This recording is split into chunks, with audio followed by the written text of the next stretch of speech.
How to customize Facebook shortcuts bar settings. Hello everybody, welcome back to my channel. This is me Investnet, and today I'll guide you on how you can customize the shortcut bar in Facebook. Well, the process itself is quite simple and easy, so let me guide you through quick and easy through this video. First things first, you want to open up Facebook and make sure you're logged into your account. You're going to tap on the menu icon at the top right corner of your screen. Once you tap on it here, you'll be headed into this space where on menu you want to tap on the settings bar at the top right corner, again below the menu bar there beside the search icon. Once you tap on the settings or the gear icon, you'll get an interface like this. Scroll down below and under preferences you'll find the option that says navigation bar. Simply tap on navigation bar, and under navigation bar you'll find the very first option that says customize the bar.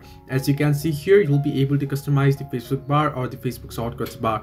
Simply tap on it and here you'll be able to see all your shortcuts. Right now, beside every shortcut you'll find a little arrow down facing option that says either pinned or auto or hide. Now if you wish to hide a particular shortcut, you want to simply tap on that particular arrow there, and you can see it's currently pinned, but you can set it to auto. This way Facebook will personalize you on your preferences that you use, and it'll either remove it from the shortcut bar or it'll either keep it there.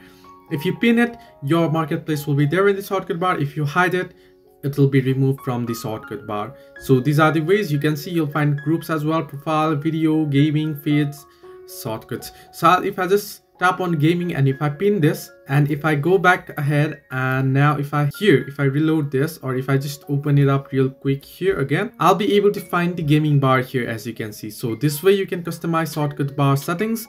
Hope this helped you. You'll like and subscribe, and do not forget to leave a comment down below if you have any further issues.